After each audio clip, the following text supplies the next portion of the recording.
কিছুক্ষণের মধ্যে বিএনপির ভাইস চেয়ারম্যান বীর মুক্তিযোদ্ধা আব্দুল্লাহ আল নোমানের জানাজা হবে জাতীয় সংসদ ভবনের দক্ষিণ প্লাজায়। সেখান থেকে আরো জানাতে আমাদের সাথে যুক্ত হচ্ছেন সহকর্মী শাহনেওয়াজ বাবলু। বাবলু,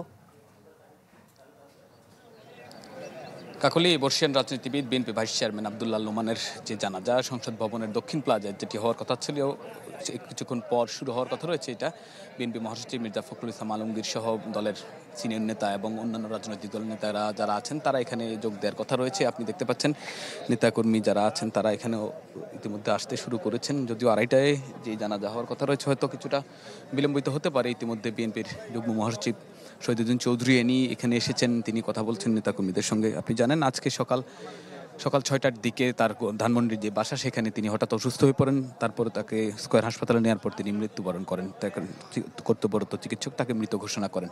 আপনি জানেন 2001 এবং 1991 সালে দুইবারে চট্টগ্রাম থেকে সংসদ দুইবার নির্বাচিত হন সংসদ সদস্য এবং দুইবারে মন্ত্রীর দায়িত্ব পালন করেন তিনি। তো আজকে চট্টগ্রামে যে একটি জনসভা ছিল, বিএনপি দীর্ঘদিন ধরেই যে জেলা পর্যায়ে জনসভা করে আসছে, এই জনসভায় তিনি প্রধান বক্তা হিসেবে বক্তব্য দেওয়ার কথা ছিল, কিন্তু তার এই মৃত্যুর ফলে তাদের যেই জনসভা সেটি স্থগিত করা হয়েছে।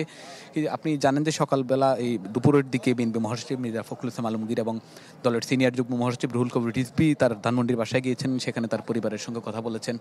Vision hot and cool AC 4-ওয়ে সলিনয়েড ভালভ টেকনোলজিতে হিটিং ও কুলিং দুই মোডেই কাজ করে সমানভাবে। Vision hot and cool AC.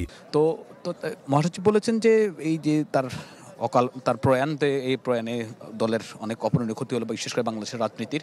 কিন্তু আরেকটা বিষয় যে তার ছেলে কথা বলেছেন, তিনি বলেছেন যে তাদের ওনার যে দাফন চট্টগ্রামে হবে, কিন্তু কখন দাফন করা হবে সেটা নিশ্চিত করেননি। তার মেয়ে আমেরিকা রয়েছে, আমেরিকা থেকে আসার পর হয়তো এই সিদ্ধান্ত নেওয়া হবে। কাকলি। বাবলু, আপনাকে ধন্যবাদ। দর্শক, কিছুক্ষণের মধ্যে বিএনপির ভাইস চেয়ারম্যান বীর মুক্তিযোদ্ধা আব্দুল্লাহ আল নোমানের জানাজা হবে জাতীয় সংসদ ভবনে।